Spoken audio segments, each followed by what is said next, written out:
तुम्हें देखने की इच्छा थी तात्या। अब सुख से जाऊंगा। बाबा राव, मुझे पता चला है कि नेताजी सुभाष चंद्र बोस और उनके राष्ट्रीय सैनिकों ने अंडमान जाकर वहां सेलुलर जेल को सैल्यूट किया, क्योंकि वहां आप जैसे महान कर्मयोगी देशभक्त बंदी थे। यह सुनकर आपको अच्छा लगा ना? मैंने यह भी सुना तात्या कि सुभाष चंद्र बोस ने सिंगापुर रेडियो पर कहा कि भारत के समस्त नेताओं में केवल वीर सावरकर ही दूरदृष्टा है, जिन्होंने भारत के युवकों को सेना में जाने के लिए कहा। हाँ, क्या बात है तात्या, तुम उदास दिख रहे हो। आपकी चिंता है मुझे।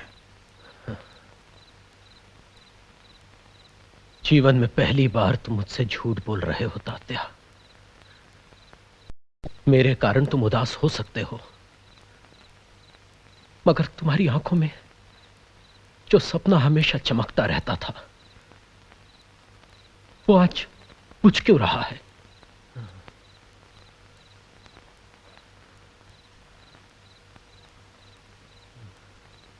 बाबा राव, मुझे स्पष्ट दिखाई दे रहा है, देश दो हिस्सों में बंटकर रहेगा, विभाजन होगा। क्या तुम भी इसे रोक नहीं पाओगे तात्या? हजारों लाखों लोगों ने खंड खंड भूमि की स्वतंत्रता के लिए तो बलिदान नहीं दिए। अगर मैं दूर की बात देख सकता हूं तो ये षड्यंत्र अपना काम कर चुका है। मगर सभी कांग्रेस वाले उनकी बात क्यों मानेंगे? स्वतंत्रता प्राप्ति के बाद कोई गवर्नर जनरल बनेगा,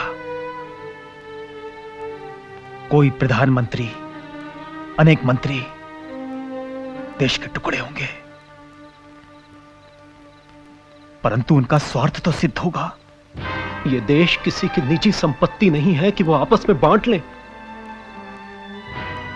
उन्हें रोको तात्या, उन्हें रोको। नहीं, अब यह मेरे वश की बात नहीं है। मुझे बहुत भयानक चित्र दिखाई दे रहे हैं, बहुत भयानक।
विभाजित होकर भी यह देश अनेक अर्थों में एक जीव, एक राष्ट्र, एक छत्र बन गया है।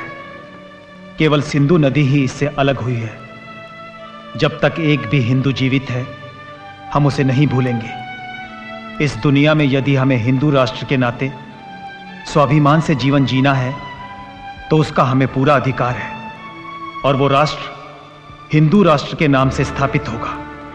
इस पीढ़ी में नहीं तो अगली पीढ़ी में मेरी यह महत्वाकांक्षा अवश्य सत्य सिद्ध होगी। यदि वो गलत साबित हुई तो मैं पागल कहलाऊंगा, और सत्य सिद्ध हुई तो लोग मुझे दृष्टा कहेंगे। मैं अपना ये उत्तराधिकार तुम्हें सौंप रहा हूं।